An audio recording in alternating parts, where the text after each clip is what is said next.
UP के चुनाव में अभी 6 महीने से ज्यादा का वक्त बचा है, लेकिन लग रहा है कि चुनावी अभियान की शुरुआत आज ही से हो गई है। पीएम मोदी आज जब अपने संसदीय क्षेत्र काशी के दौरे पर पहुंचे तो ये लगा कि 2022 का चुनावी शंखनाद हो गया है। मोदी ने काशी को 1583 करोड़ रुपए की सौगात देने के अलावा सीएम योगी आदित्यनाथ की बहुत तारीफ की, मतलब भरपूर जमकर तारीफ की है। जो लोग कुछ दिन पहले तक योगी के दिल्ली दौरे को याद कीजिए आप, उसे लेकर सवाल उठा रहे थे कि योगी और मोदी में पट नहीं रही है, अटकलें लगा रहे थे कि यूपी में सब कुछ ठीक नहीं है, उन्हें आज काशी के मंच से जवाब मिल गया। कोरोना से लेकर कानून व्यवस्था तक पीएम ने योगी सरकार की तारीफ में कोई कसर नहीं छोड़ी।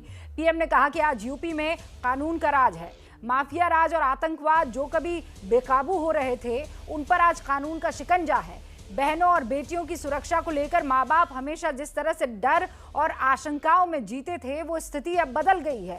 यूपी में सरकार आज भ्रष्टाचार और भाई भतीजावाद से नहीं, विकासवाद से चल रही है। यानी एक तरफ से अगर मैं कहूं तो पीएम के मुताबिक यूपी में योगी का काम बोलता है, लेकिन क्या यूपी की जनता के बीच भी योगी सरकार का काम बोलता है? आज की हुंकार इसी मुद्दे पर, लेकिन मैं चाहती हूं आज दिन भर हुआ क्या। प्रधानमंत्री नरेंद्र मोदी 10:47 पर सुबह जब एयरपोर्ट पर पहुंचे, वहां से लेकर अब तक क्या कुछ हुआ आप देखिए इस रिपोर्ट में। हर हर महादेव। ये बाबा की ये नगरी कभी थमती नहीं, कभी थकती नहीं, कभी रुकती नहीं। योगी जी खुद कड़ी मेहनत कर रहे हैं। ऐसी ही मेहनत ये पूरे प्रदेश के लिए करते हैं। करीब 8 महीने के बाद प्रधानमंत्री मोदी अपने संसदीय क्षेत्र काशी पहुंचे। अंतर्राष्ट्रीय कन्वेंशन सेंटर के रूप में रुद्राक्ष और बीएचयू अस्पताल में maternity and child health centre समेत करीब 1600 करोड़ रुपए के प्रोजेक्ट का तोहफा पीएम मोदी ने काशी को दिया। और इस दौरे में पीएम मोदी ने यह भी साफ किया कि यूपी में योगी जैसा कोई नहीं। आज यूपी में कानून का राज है, माफिया राज और आतंकवाद जो कभी बेकाबू हो रहे थे उन पर अब कानून का शिकंजा है। मुझे याद है कि आधी रात में भी जब मैं यहां व्यवस्था से जुटे लोगों को फोन करता था तो वो मोर्चे पर तैनात मिलते थे। कठिन समय था, लेकिन आपने प्रयासों में कोई कमी नहीं छोड़ी। ऐसा नहीं है कि 2017 से पहले यूपी के लिए योजनाएं नहीं आती थी, पैसा नहीं भेजा जाता था, लेकिन तब लखनऊ में उनमें रोड़ा लग जाता था। उधर एआईएमआईएम अध्यक्ष असदुद्दीन ओवैसी ने भी आज से अपने मिशन यूपी की शुरुआत कर दी है। पीएम जहां पूर्वांचल पहुंचे, वहीं ओवैसी ने पश्चिमी उत्तर प्रदेश को चुना। ओवैसी को पीएम की तरफ से योगी की तारीफ पसंद नहीं आई। हम उत्तर प्रदेश की ये जनता, वो 3-4 लाख परिवार जिन्होंने अपने बाप को, अपनी माँ को, अपने भाई को, अपने परिवार में किसी एक शख्स को खोया है, जिनकी लाशें पानी पर बह रही थीं, जिनके पास जलाने के लिए लकड़ी नहीं थी, हम ये उम्मीद कर रहे थे कि देश के प्रधानमंत्री कम से कम इस बात का इकरार करेंगे, एक्सेप्ट करेंगे कि हाँ, मैं उत्तर प्रदेश की जनता को कहना चाह रहा हूं कि आपने जो हमसे उम्मीद लगाई थी, हम उस पर पूरे नहीं उतरे। ओवैसी जहां योगी पर निशाना साध रहे हैं, वहीं समाजवादी पार्टी के निशाने पर ओवैसी खुद हैं। समाजवादी पार्टी को लगता है कि ओवैसी उसका वोट काटने के लिए यूपी आए हैं। आप सबको मालूम है कि उनकी क्या इमेज है। बंगाल में उनको मुसलमानों ने नकार दिया, क्योंकि मुसलमानों को ये एहसास हो गया कि ये वोट बांटने की राजनीति करने जा रहे हैं। हम अपने मुसलमानों से अपील करते हैं कि ये एहसास उनके अंदर होना चाहिए कि बंगाल के जैसे मुसलमानों ने करा, वो उसी तरह से यूपी के मुसलमान भी करेंगे, मुझे पूरी उम्मीद है। वैसे ओवैसी के यूपी दौरे में उनके सहयोगी ओम प्रकाश राजभर कहीं नजर नहीं आए। और अब जरा हुंकार भर लें, क्योंकि जो मेहमान हैं वो इंतजार कर रहे हैं। ओम प्रकाश राजभर, जो आखिरी नाम इस स्टोरी में आप सुन रहे थे कि वो इस रैली में नजर नहीं आए, इस वक्त आपको हुंकार के डिबेट शो में नजर आ रहे हैं। अध्यक्ष है एसबीएसपी के। बहुत बहुत स्वागत है आपका ओम प्रकाश राजभर जी। हमारे साथ शांतनु गुप्ता भी है, राजनीतिक विश्लेषक। सैयद असीम वकार साहब एआईएमआईएम के प्रवक्ता हैं। राजीव राय साहब प्रवक्ता हैं समाजवादी पार्टी के। सुधींद्र भदौरिया साहब प्रवक्ता हैं बीएसपी के, अब से कुछ ही देर में जुड़ेंगे। शिवम त्यागी राजनीतिक विश्लेषक हमारे साथ जुड़ चुके हैं। आप सभी का बहुत बहुत स्वागत। लेकिन मैं एक बार फिर से बता दूं कि राजभर साहब से हमारा ये वादा है कि वो डिबेट का हिस्सा नहीं होंगे। हम जो उनसे सवाल करेंगे उन्हीं सवालों का जवाब वो देंगे, लेकिन डिबेट में हिस्सा नहीं लेंगे। ओम प्रकाश राजभर साहब, सबसे पहला सवाल आप ही से। आपको लगता है कि प्रधानमंत्री नरेंद्र मोदी ने आज वो बिगुल फूंक दिया है 2022 का? देखिए, जब जब चुनाव जिस स्टेट में नज़दीक आता है तो माननीय प्रधानमंत्री जी वहाँ बिगुल फूंकने सौगात लेके जाते हैं। चाहे आप बिहार को देख लें, चाहे बंगाल को देख लें, अब चाहे यूपी में आप आ जाएं। जब जब चुनाव नज़दीक आ जाता है तो हमारे प्रधानमंत्री जी सौगात लेके खड़े हो जाते हैं। अभी मैंने उनके भाषण को भी सुना, बहुत बड़ी तारीफ उन्होंने हमारे सूबे के मुख्यमंत्री जी की भी उन्होंने किया। लेकिन मेरे समझ में नहीं आता है कि एक चीरहरण हुआ था महाभारत में द्रौपदी जी का, और योगी जी के राज में 3-3 चीरहरण हुआ है अभी कुछ दिन पहले। इस बात की चर्चा नहीं हुई। अभी हमने देखा इसी उत्तर प्रदेश में प्रमुखी के चुनाव में और जिला पंचायत चेयरमैन के चुनाव में जितना बड़ा गुंडा राज, बीजेपी के लोगों ने एसपी को थप्पड़ मारा, और एबीपी गंगा के पत्रकार का जो है इतनी बुरी तरह पिटाई हो रही है, पत्रकारों की पिटाई हो रही है। तो आम जनता की बात हम क्या करें? ये गुंडा राज की, यहाँ गुंडा राज नहीं है। मैं तो कहता हूँ, मैं खुद गवाह हूँ, मैं जानता हूँ। मैं आपको एक घटना बता दूं, दीदारगंज थाना है आजमगढ़ जिले का। मैंने समस्या घटना थी कैथौली गांव की, वहां के प्रधान को दरोगा ले जाकर बैठाया था, और मैंने फोन किया। मैं कह रहा हूं कि ओम प्रकाश राजभर बोल रहा हूं, वर्तमान में विधायक हूं, पूर्व मंत्री हूं। तो कहा बताइए हमके क्या मामला है इसमें? तो कहें कि आप लेके क्या करेंगे? हमके भाई मेरे यहाँ फोन आया, मैं पूछ रहा हूँ आपसे, आप उसको बताइए क्या मामला, उसको क्यों बैठाए हैं? बस इतनी सी बात थी। उन्होंने कहा कि फोन रखो। मैंने फोन रख दिया। इसकी शिकायत मैंने सीओ से किया, इसकी शिकायत मैंने एसपीआरए से किया। ये है इनके कानून का राज। थानों पर स्थिति है कि विधायक और सांसद थानों पर धरना दे रहे हैं। स्थिति है कि कोई भी पूरे उत्तर प्रदेश में विधायक तो छोड़ दीजिए, मंत्री ना खुश हैं। और जिस तरह का यहाँ तैयारी हो रही है, हम तो पूछ रहे हैं, 1700 थाने हैं। पिछड़ी जाति के 52% आबादी 2011 की जनगणना है। 1700 थाने में हमारी हिस्सेदारी कहाँ है? यहाँ 75 जिले हैं, हमारी हिस्सेदारी कहाँ है? 826 ब्लॉक हैं, हमारी हिस्सेदारी कहाँ है? हम उत्तर प्रदेश में, अभी मैं उत्तर प्रदेश को क्या कहूँ, अभी आपने माननीय प्रधानमंत्री जी की जिक्र किया। हाँ, ओम प्रकाश प्रधानमंत्री जी ने हिस्सेदारी के क्या माने मेडिकल में, मतलब आपकी हिस्सेदारी होगी तो क्राइम कम हो जाएगा? वो जो द्रौपदी हरण आप बता रहे थे वो नहीं होगा, ये गारंटी? नहीं, क्राइम कम नहीं। थाने नहीं, थाने पर जाति पूछ करके मारा जा रहा है इस सरकार में, रामराज है। थाने पर जाति पूछ के गाली दिया जा रहा है, थाने पर जाति पूछ के भगाया जा रहा है। ये क्या साबित करता है? 69,000 शिक्षक भर्ती में 27% आरक्षण पिछड़ों का नहीं मिला। क्या यही रामराज है? इसी नाते हम लोगों ने वोट देकर सरकार बनवाई थी। ये जो सवाल आपने खड़ा किया ओम प्रकाश राजभर जी, मैं यहाँ पर बीजेपी के जो रिप्रेजेंटेटिव हैं उनसे जरूर पूछूंगी। ये जो आपके सवाल हैं कुछ वाजिब सवाल हैं। आप कह रहे हैं जाति के नाम पर मारकूट की जा रही है, उनसे पूछिए क्या आपने धर्म और जाति के नाम पर एआईएमआईएम के साथ गठबंधन नहीं किया है? आपने धर्म और जाति के नाम पर कोई गठबंधन नहीं किया है? बिल्कुल। पूरे देश में सारी पार्टियां जातिवाद करती हैं।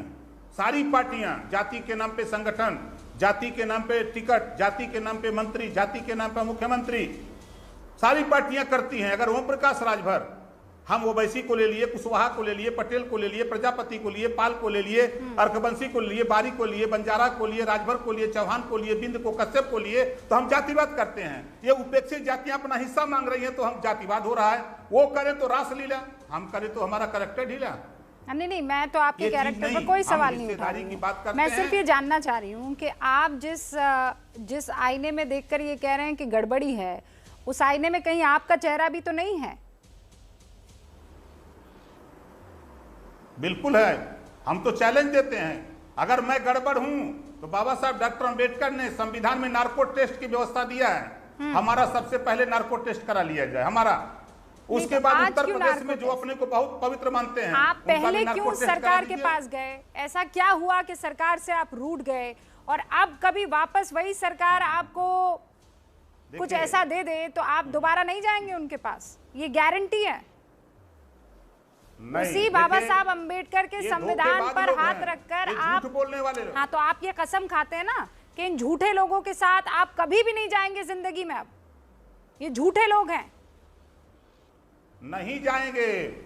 सामाजिक न्याय समिति की रिपोर्ट लागू करने का वादा किया 6 महीने, 2 साल इंतजार किया मैंने, और अमित शाह जी ने कहा कि मैं नहीं लागू करूंगा, यादव और पटेल नाराज होगा, मैं नहीं लागू करूंगा।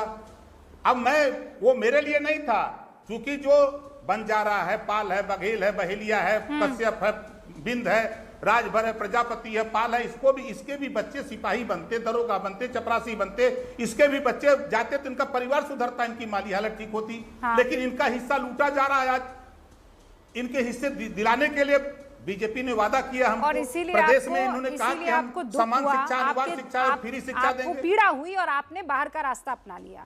मुझे ये बताइए कि AIMIM के साथ गठजोड़ करके ये सारी चीजें बहाल हो जाएंगी? इन सारी चीजों का ये जो सपना आप देख रहे हैं वो पूरा हो जाएगा?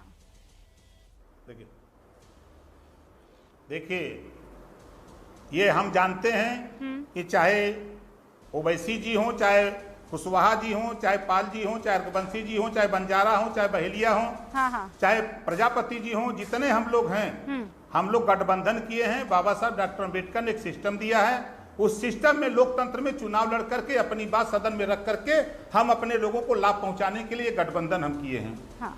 ये हमारा मकसद है। हमारा मकसद रैली में प्रदेश में साफ सुथरा घरेलू बिजली का बिल माफ करना। साहब की रैली में, वो जनसभा में आप क्यों? भैया मेरी कहा नहीं, बात सुन लीजिए। हम लोग जो तैयार हुए तब तक हमारे बेटे का साला और उसकी पत्नी दोनों अपने पिता को ट्रेन पर चढ़ाने गए।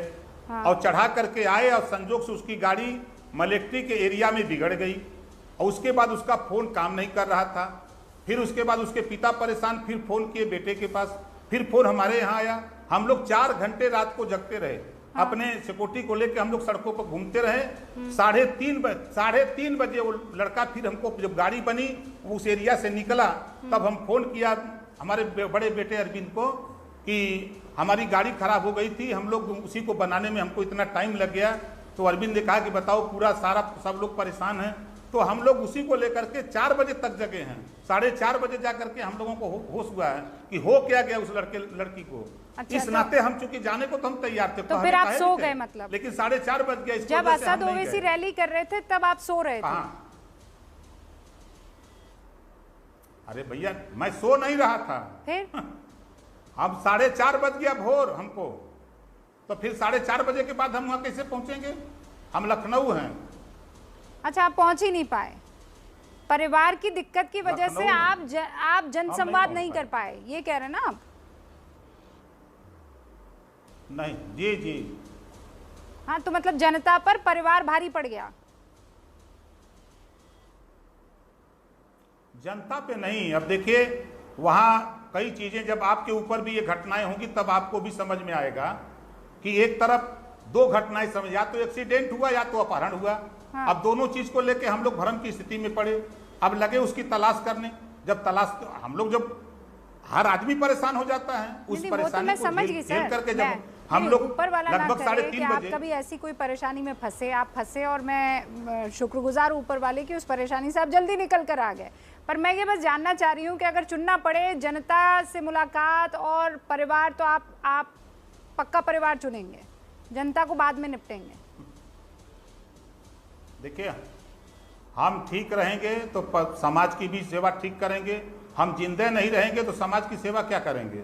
नहीं, आप तो सही कुशल थे ना। आप कह रहे हैं आपकी पत्नी के साले, पता नहीं कुछ कोई दूर का रिश्तेदार आप बता रहे। खैर कोई बात नहीं, वो आपने चुना, आपकी प्रायोरिटी थी, प्राथमिकता थी। राजभर जी, मैं चाहती हूँ कि आप मेरे साथ बने रहें, क्योंकि आपने कुछ बहुत बड़े सवाल खड़े किए हैं, तो वो उसका जवाब लेने मैं फिर आपसे वादा कर रही हूँ कि आप डिबेट का हिस्सा नहीं होंगे, लेकिन 1-on-1 मेरे साथ रहेंगे। शांतनु गुप्ता, सुना आपने द्रौपदी का जिस तरीके से चीरहरण हुआ था, इस वक्त जब पंचायत के चुनाव, ब्लॉक स्तर के चुनाव हुए तो वो तस्वीरें देखने को मिली और प्रधानमंत्री नरेंद्र मोदी ये कह रहे हैं कि कानून का राज है।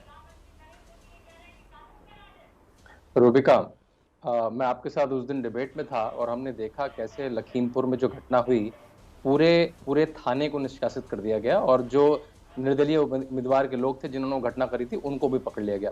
देखिए, चर्चा कुछ और है। आपने अपनी पूरी चर्चा जो प्रधानमंत्री का काशी दौरा है उसको कहा कि ये चुनाव का बिगुल है।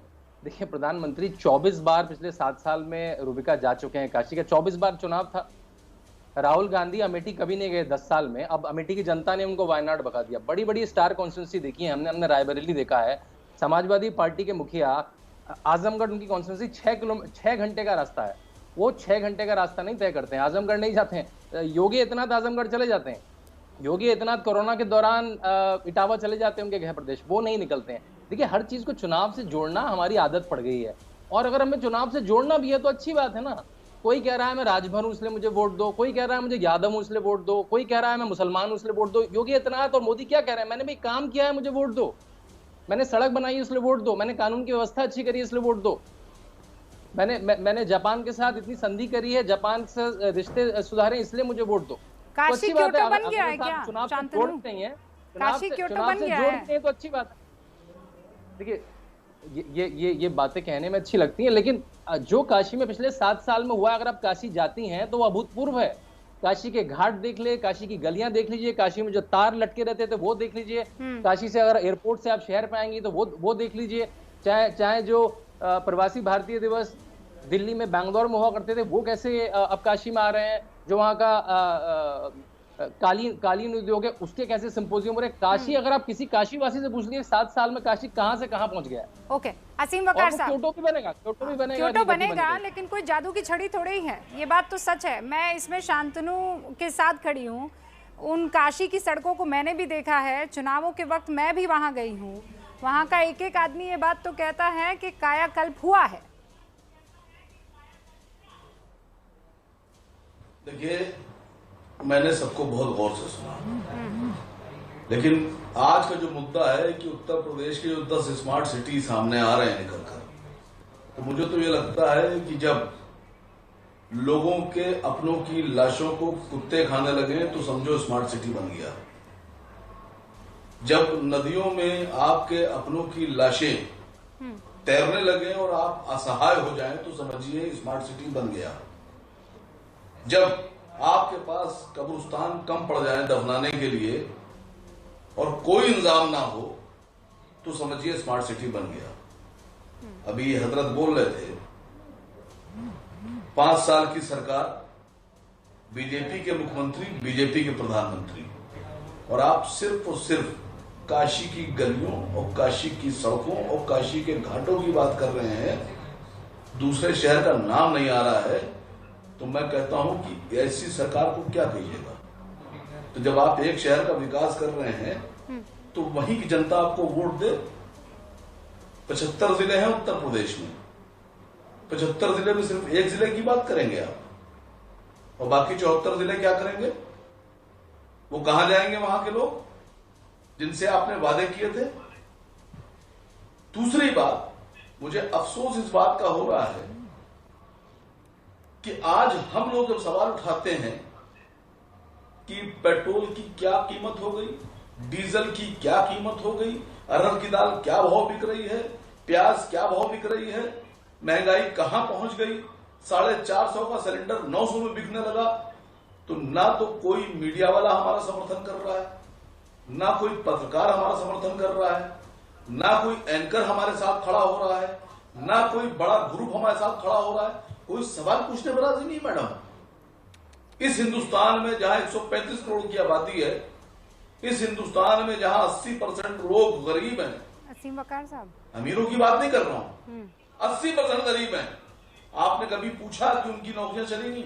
सही मैं आपसे असीम वकार साहब को फुल फ्रेम बहुत काबिल एहतराम है मेरे लिए, सुनिए, आपसे एक सवाल पूछ रहा हूं, या आगे बढ़ा दीजिएगा कि इसी हिंदुस्तान में इस 2 साल में आज पोजीशन ये आ गई कि 350 करोड़ लोग अपनी EMI नहीं जमा कर पाए, जमा नहीं कर पा रहे। क्या होगा उनका? उनके पास अगर पैसे होते तो EMI जमा करते। आप एक गली बना रहे हैं, एक सड़क बना रहे हैं, मैं पूछ रहा हूं आपसे, 70 लाख लीटर से ज्यादा खपत हो रही है पेट्रोल की, 70 लाख लीटर से ज्यादा डीजल की खपत हो रही है। $27 प्रति बैरल खरीद कर 20 रुपए की लागत का पेट्रोल 70 रुपए, 80 रुपए और 90 रुपए तक बेचा जा रहा है। और उसके बाद में आप एक जिले की एक गली बना रहे हैं तो आप बहुत खुश हो रहे हैं। हम सवाल किससे पूछें? आप रूबिका जी हमारी सवाल आगे नहीं पहुंचाती, हमारी बात का जवाब नहीं देते आप लोग। ठीक है, हम भी इसी देश के नागरिक हैं।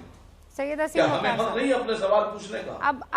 अब एक बात सुनिए मैडम। नहीं सुन रही हूँ मैं आज बहुत देखिए, मैं आज बहुत हाँ आपके दिल में बहुत बात कर रहा हूँ मैडम। दिख रहा है दिख रहा है। सुनिए ना, आप मेरी बात सुनिए ना। काश मैंने पूरा कॉन्क्लेव रखा होता तो मैं दिन भर मैं गुस्सा नहीं कर रही हूँ भाई, आपको फुल फ्रेम दिखाया आज, आप देखिएगा। हाँ, एक लाइन और बोलिए, 2 बोलिए। बहुत हक की बात करने जा रहा था। हाँ, यही तो तकलीफ है कि आप बोलने नहीं देते। जब हम लोग छोटे थे, सिनेमा हॉल में टिकट ब्लैक हुआ करते थे। 20 रुपए की बालकनी का टिकट अगर कोई 30 रुपए में बेचता था तो उसको ब्लैकिया कहा जाता था कि ये सस्ता खरीद के महंगा बेच रहा है, इसको जेल भेज दो। कार्रवाई होती थी, पुलिस छापे मारती थी। और 20 रुपए का पेट्रोल 100 रुपए में बेचा जा रहा, तो ये ब्लैकिया नहीं है, ये ब्लैक नहीं हो रहा है। मैं पूछ रहा हूं आपसे, जवाब दीजिए, कौन जवाब देगा? जवाब कौन देगा? प्रधानमंत्री तक मेरी पहुंच नहीं है, मुख्यमंत्री तक मेरी पहुंच नहीं है। नहीं कोई बात, पेट्रोलियम मंत्री तक मेरी पहुंच नहीं है। पहुंच असदुद्दीन ओवैसी तक है। Asaduddin Owaisi member of parliament हैं और वो ये बात पक्का रखेंगे, मुझे पूरा यकीन है। और आप इस बात का दुख मत यहाँ पर जताइए कि आपको कोई प्लेटफॉर्म नहीं मिल रहा है, कोई एंकर आपकी बात नहीं सुन रहा है, आप पेट्रोल डीजल पर कुछ 3 मिनट, पूरे 3 मिनट यहाँ पर आपने अपनी बात रखी है, बगैर रोक टोक के बात रखी है। तो इस बात को वापस जरूर ले लीजिएगा, ये विक्टिम कार्ड मत प्ले कीजिएगा कि कोई एंकर आपको बोलने नहीं देता है, ठीक है? और पेट्रोल का पैसा, ये बात ध्यान रखिएगा, किसी के जेब में नहीं जाता है, वो सरकार के खजाने में जाता है। हाँ, ये महंगा क्यों है, इसमें मैं भी आपके साथ पोस्टर लेकर खड़ी हो सकती हूँ ईमानदारी के साथ। राजीव राय जी वो भी अपनी बात को रख ले। ये जो प्रधानमंत्री नरेंद्र मोदी ने बिगुल फूंक दिया है, ये बैटिंग शुरू कर दी है, इससे दूसरी इनिंग होगी योगी की। राजीव राय जी, आपकी राय? रूबिका जी, मैं आपके सवालों का जवाब दूं बड़े आदर साथ 2 निवेदन करके। एक तो आपसे निवेदन है कि अगली बार जब आपके प्रोग्राम में फ्रेम होने इस तरह से, तो ये शैडो नहीं होना चाहिए, ये राजनीतिक विश्लेषण के रूप में मुखौटा नहीं होना चाहिए, प्रवक्ता होना चाहिए। और जितनी आपने हमारे भाई वकार साहब को धैर्य से सुना, मैंने भी आपको कोई बुरा नहीं किया, उतना वक्त हमें भी दे दीजिएगा। रूबिका जी, मुझे उम्मीद थी इतनी त्रासदी के बाद इस बार जब आदरणीय प्रधानमंत्री जी आएंगे उस शहर से मेरा बहुत इमोशनल अटैचमेंट है। मैंने वहाँ पढ़ाई किया है, ग्रेजुएशन किया है, और बहुत जिंदगी का सबसे संघर्ष वाला दौर मेरा बनारस का ही रहा है। तो मुझे उम्मीद थी कि जब हमारे आदरणीय प्रधानमंत्री जी उस शहर में आएंगे तो इस बार उस स्मार्ट सिटी में बुलेट ट्रेन पर बैठ कर आएंगे और अच्छी खासी सौगात तो दें या न दें, लेकिन उन लोगों से, उन परिवारों से जरूर माफ़ी मांगेंगे जिनके घर के लोग ऑक्सीजन दवा के अभाव में तड़प गए, और जिनके लोगों को जिन लाशों को जलाने के लिए लकड़ियाँ तक नहीं मिली, जगह तक नहीं मिली, उस परिवार से जरूर माफ़ी मांगेंगे। पद्म भूषण पंडित छन्नू मिश्रा, उनकी बेटी मर गई, उसको लाश को देखने के लिए 25,000 रुपया मांगा गया। जब उन्होंने प्रधानमंत्री से शिकायत की तो 4 लाख रुपया मांगा गया। इंजेक्शन ब्लैक में खरीदना पड़ा। पंडित राजन मिश्रा की वो ऑक्सीजन के लिए तड़प तड़प कर मर गए। आकर जो प्रधानमंत्री जी ने किया, देखिए सौगात उन्होंने दिया होगा। और मैं एक चीज़ और करेक्ट कर दूं, ये 1500 करोड़ नहीं है जो ये जुमले का खेल और आंकड़ों का खेल भारतीय जनता पार्टी की सरकार खेलती रहती है ना। 800 करोड़ का पिछले बार आपने ढोल बजा दिया, 700 करोड़ उसका शिलान्यास कर रहे हैं, 700 करोड़ आज कर रहे हैं, अगली बार जाएंगे तो फिर ये 1500 करोड़ जोड़ लेंगे। तो ऐसे तो 75 सालों तक सरकारें जोड़ती रहे तो लाखों अरबों करोड़ रुपया गिनती फेल हो जाएगा, कैलकुलेटर फेल हो जाएगा। सच बोलना चाहिए। प्रधानमंत्री जी ने जो कुछ भी काम किया होगा उसके लिए बधाई के पात्र हैं, धन्यवाद उनको देते हैं। बहुत कुछ काम करना है, ना तो क्वेटो बना है, ना तो स्मार्ट सिटी बना है। प्रधानमंत्री जी ने आज आदरणीय योगी जी की जो तारीफ करी ना, उससे उन मृत आत्माओं को बहुत पीड़ा हुई होगी, उन घर वालों को बहुत पीड़ा हुई होगी जो प्रधानमंत्री से उम्मीद किए होंगे कि घर के अभिभावक के रूप में आके मरहम लगाने का काम करेंगे।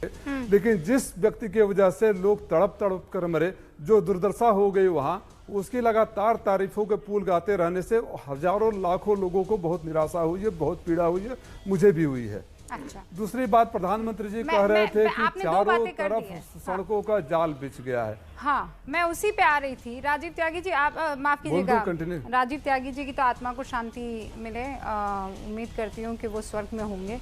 लेकिन राजीव राय कंटिन्यू कर लेने दीजिए, मेरे साथ नाइंसाफी नहीं होनी चाहिए। नहीं, बिल्कुल नहीं होगी। वो तो आपको मैंने बहुत कायदे से सुना, आपने एक एक चीज जो बताई, मैं आप पूरी किताब इस पर लिखी जा सकती है, व्यूअर्स ये बात मान लेंगे।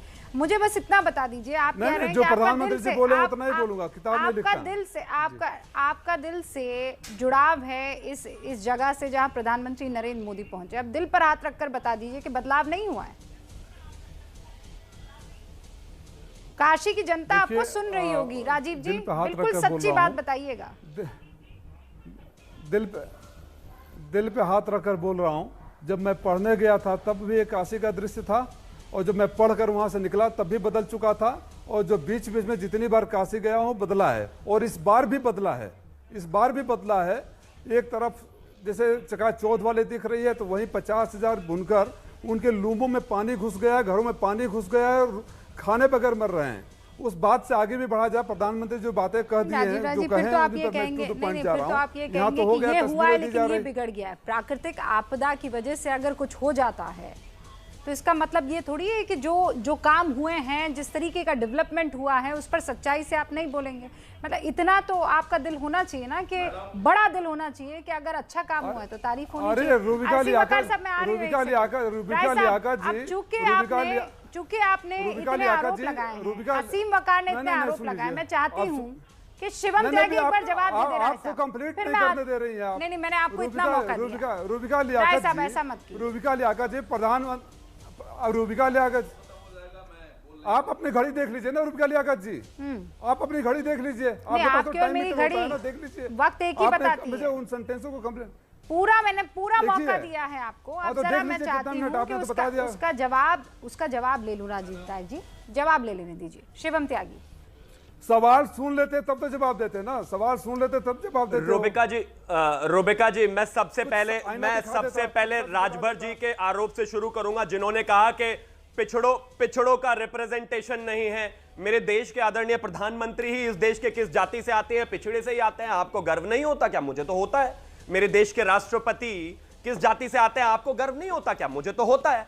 आसिम वकार साहब ने कहा कि क्या सिर्फ एक ही प्रदेश में, क्या सिर्फ एक ही जगह है? साहब, वो इस देश के प्रधानमंत्री जी की सीट है, वो वैसे लोगों की सीट नहीं है जो कभी विजिट नहीं करते थे। तो जाहिर है उसका विकास तो बेहतर तरीके से होना ही चाहिए। बाकी उत्तर प्रदेश के विकास के बारे में भी मैं आपको बताऊंगा। अब राय साहब ने कहा कि हाँ, ये तो नहीं बना है, और क्या हुआ है वाराणसी में? कुछ नहीं हुआ। मैं कहता हूं जुमलेबाजी से कोई फायदा ही नहीं है। 1 बाय 1 डिस्कस कर लेते हैं। क्या 2014 से 2018 तक 30,000 करोड़ के प्रोजेक्ट्स पब्लिक और प्राइवेट नहीं चल रहे हैं?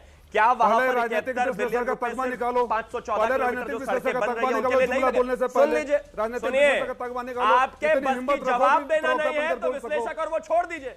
कमाल की बात है। सुनिए, मैं कोई भी स्टैंड रखूंगा। आपको इस बात से क्या परेशानी है? लगाकर बोलने वाले को जवाब राजीव राय नहीं देता है। जवाब नहीं है तो इतनी हैसियत नहीं है। अरे मुखौटे की आवश्यकता नहीं है। फैक्ट पर बात कीजिए, कुछ नहीं होने वाला। फैक्ट पर बात कीजिए। अभी सुनिए ना, अरे सुनिए भाई, आपकी एक हैसियत, अरे सुनिए, असली चेहरे और नकली चेहरे छोड़िए। दो मुखौटे लगाकर बैठे हो। काशी के बारे में पता नहीं, सड़कों के बारे में पता नहीं, प्रोजेक्ट के बारे में पता नहीं, मेडिकल कॉलेज के बारे में पता नहीं, और बैठ गए और कर दिया बोलना शुरू।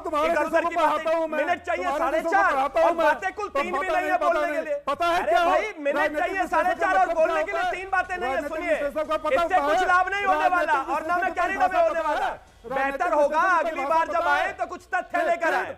बेहतर होगा अगली बार जब आए तो कुछ तथ्य लेकर आए। ये आके सिर्फ टाइम मत बर्बाद किया कीजिएगा। माना अखिलेश यादव जी लंदन में रहते हैं, अगर रैली नहीं मिली तो न्यूज चैनल पर उठे चले आए। कुछ जवाब नहीं है क्या? कुछ जवाब नहीं है क्या? कुछ जवाब नहीं है? बर्दाश्त नहीं हो रहा उत्तर प्रदेश का विकास? उत्तर प्रदेश का विकास बर्दाश्त नहीं हो रहा। उत्तर प्रदेश में सड़कें बन रही है, विश्वास नहीं हो रहा। उत्तर प्रदेश में मेडिकल कॉलेजेस बन रहे हैं, 12 नहीं बर्दाश्त हो रहा। सुनिए, यही आपकी 2 नंबर 3 नंबर छोड़िए, आप में एक सवाल देने जवाब देने का दम नहीं, एक सवाल जवाब देने का दम नहीं है और कहते हैं कि मैं बात नहीं करता। अरे बात तो तब करेंगे तब आपके पास जवाब होगा। अरे बात तो तब करेंगे जब आपके पास जवाब होगा। जवाब कीजिए, जवाब कीजिए।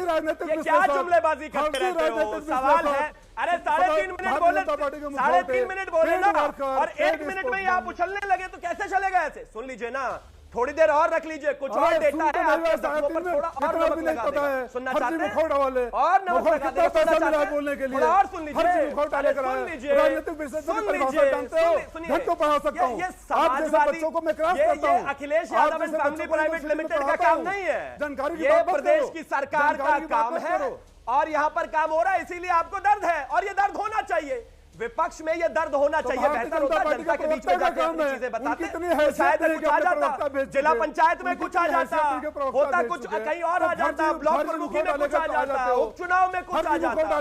सीटें मिलती नहीं है, वोट मिलती नहीं है, क्योंकि 12 से 17 तक तो गुंडागर्दी करी थी, 1217 तक तो गुंडागर्दी करी थी ना। अब वो गुंडागर्दी ने जनता को दिखा दिया। अब फिर से योगी आदित्यनाथ जी आते हुए नजर आ रहे हैं, तो देखिए किस तरह से परेशान है। भड़कने से कुछ नहीं होगा। योगी आदित्यनाथ का गुंडे बनके बैठे हो, योगी का गुंडे बनके बैठे हो, यहाँ लगाना योगी का गुंडे बनके बैठे हो। बनारस से गाजीपुर की दूरी कितनी है? सड़कों का क्या हाल है? हिंदू धर्म में योगी गुंडे नहीं होते, गुंडे नहीं होते भाई, आप कुछ भी कह जाइए। प्रदेश की जनता ने ये समझ लिया है, एक दूसरे से बहस कर रहे थे, सब चल जाएगा। राजीव राय जी, एक बात मैं बहुत क्लियर कर दूं, मैं एक बात बिल्कुल क्लियर कर दूं। रूबिका जी, मैं तो अपने समय में शिवम त्यागी हुंकार के कार्यक्रम में मेहमान हैं, वो उतने ही हकदार हैं इज्जत के जितने आप हैं। ये योगी का गुंडा, इस तरीके के शब्दों का प्रयोग राजीव राय साहब मैं अपने शो में नहीं होने दूंगी। राजनीतिक विश्लेषण सुनिए आप, मैंने आपको सिर्फ इस चैनल की बात नहीं कर रही हूँ, मैं इससे पहले वाले चैनल की भी बात कर रही हूँ। कई बार ऐसा हुआ है कि आपकी तरफ से भी राजनीतिक विश्लेषक बैठे हैं, कई बार ऐसा हुआ है कि कांग्रेस की तरफ से भी राजनीतिक विश्लेषक बैठे हैं। नहीं, 5 नाम नहीं बताऊंगी मैं, मुझे पता है ना, मैं भी डिबेट करती हूँ। जितनी दफा आप नहीं आए हैं उतनी दफा मैं डिबेट को संचालित कर चुकी हूँ, तो आप मुझे ये मत कहिए। नहीं, आप भी जानते हैं कई वर्षों तक कई सारी पार्टियों ने इसी तरीके से, नहीं राजीव राय साहब, वो राजनीतिक विश्लेषक हो, वो किसी पार्टी के प्रवक्ता हो, उनका अपना सोचना है। आपके भी बहुत, सुनिए, मैं फ्लैट पर नहीं जाना चाहती हूं फिर, ठीक है? बस ये शब्द काफी है, अब रुक जाइए। शिवम त्यागी, देखिए ये लहजा और धमकी वाले शब्द किसी और प्रवक्ता को बोल दीजिएगा। विकास हुआ है, आप भी रुक जाइए। अब सुन जाइए, राय जी सुन जाइए, अरे सुन जाइए, कोई फायदा नहीं। देखिए मैं सिर्फ आपसे इतना कहना चाहता हूँ, अपने समय में आप बोले, मुझे बोलने दीजिए। मैं नहीं चाहता, थोड़ा ज्ञान ही बढ़ेगा ना उत्तर प्रदेश के बारे में। सब जानते हैं राय साहब, किसने बोला आपको? किसने कहा आपको? पूरे देश ने देखा है, पूरे देश ने देखा है कि आपको। शिवम त्यागी रुकिए एक सेकंड, शिवम त्यागी रुकिए एक सेकंड, शिवम त्यागी रुकिए। राजीव राय साहब 1 मिनट और देती हूँ आपको, 1 मिनट और देती हूं। देखें जरा कितनी सीटें लाते हैं आप, रखिए 1 मिनट पे अपनी बात।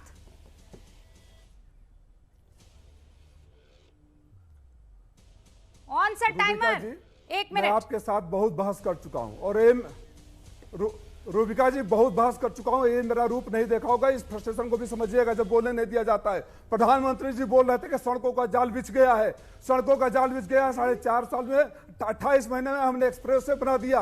पूर्वांचल एक्सप्रेसवे का हाल जाकर आप देख लीजिए, भेज लीजिए।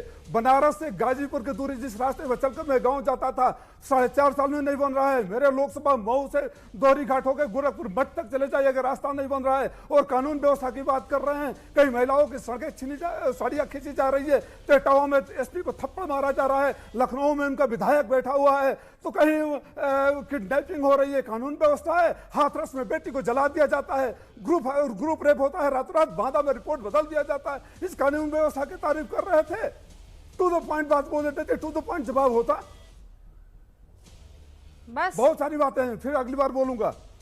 अरे मैं तो आपको मौका और बोलूं प्रधानमंत्री जी ने, मैंने आपको मौका दिया है। मैं बोल रहा हूँ, प्रधानमंत्री जी ने देश को धोखा दिया है। प्रधानमंत्री जी ने देश को धोखा, प्रधानमंत्री जी को चुनौती देता हूँ, जहाँ खड़े हैं वहां से 1.5 किलोमीटर, एयरपोर्ट से 1.5 किलोमीटर श्रीपुर के पास चले जाए, वहां के नरक भरी जिंदगी को देख ले और अभी अपने कैमरामैन को भेज दीजिएगा। प्रधानमंत्री को चुनौती देता हूँ, से लेकर लोहराबीर के बीच में आपने चुनौती दी, देश ने देख ली, उस चुनौती को देख लिया। ठीक है, आप शिवम त्यागी, उसके बाद शांतनु गुप्ता, असीम वकार साहब, फिर आपका रुख। जल्दी से शांतनु, माफ कीजिएगा शिवम।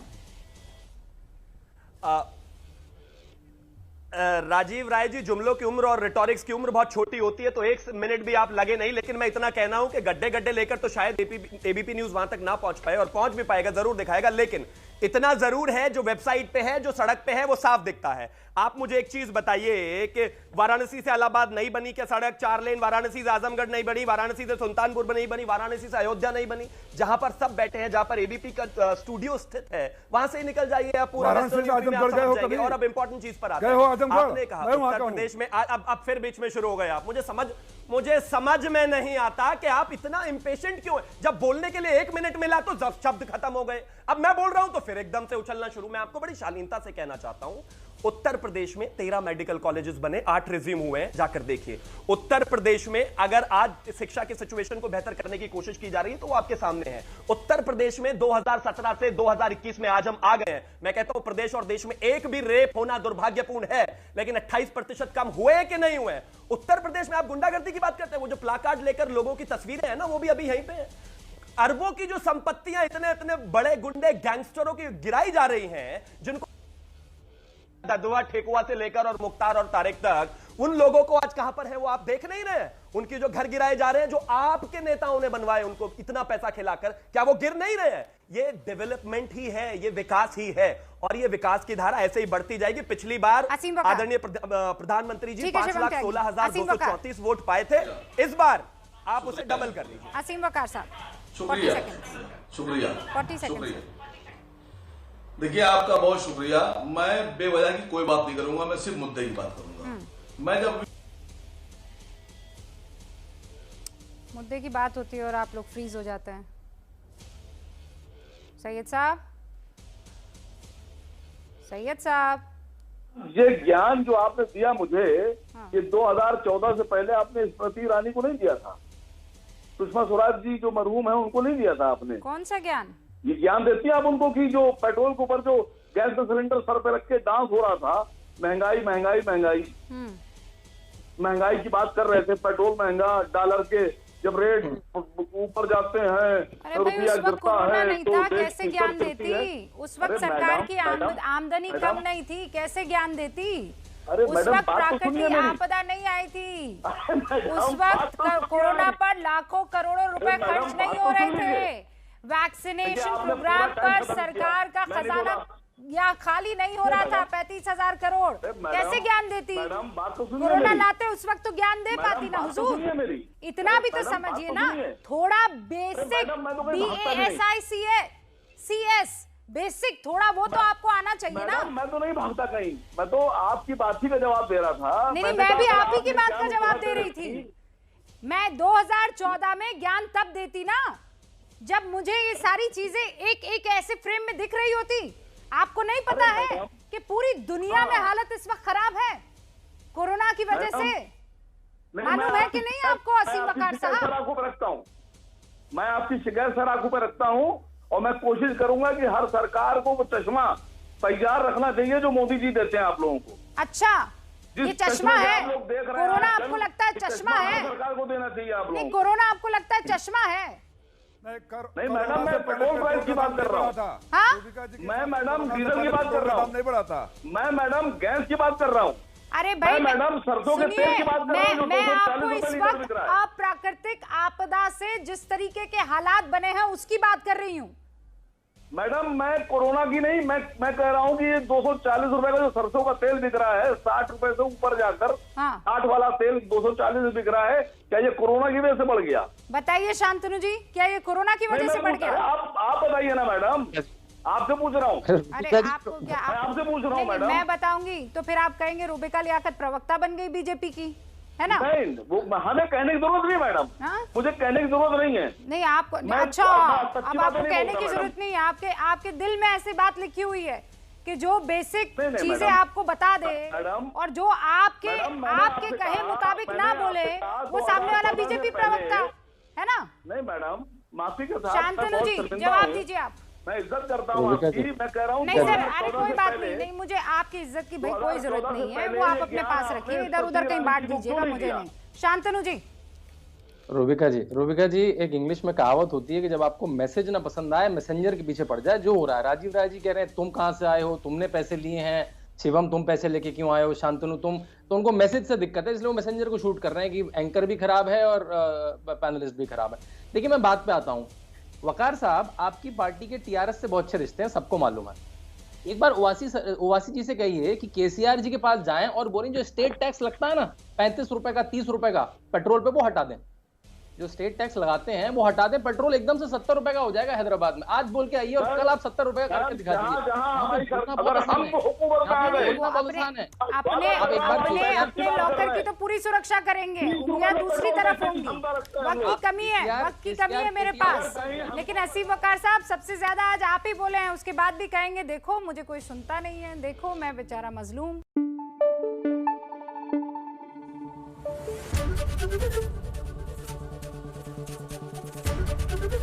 एबीपी न्यूज आपको रखे आगे।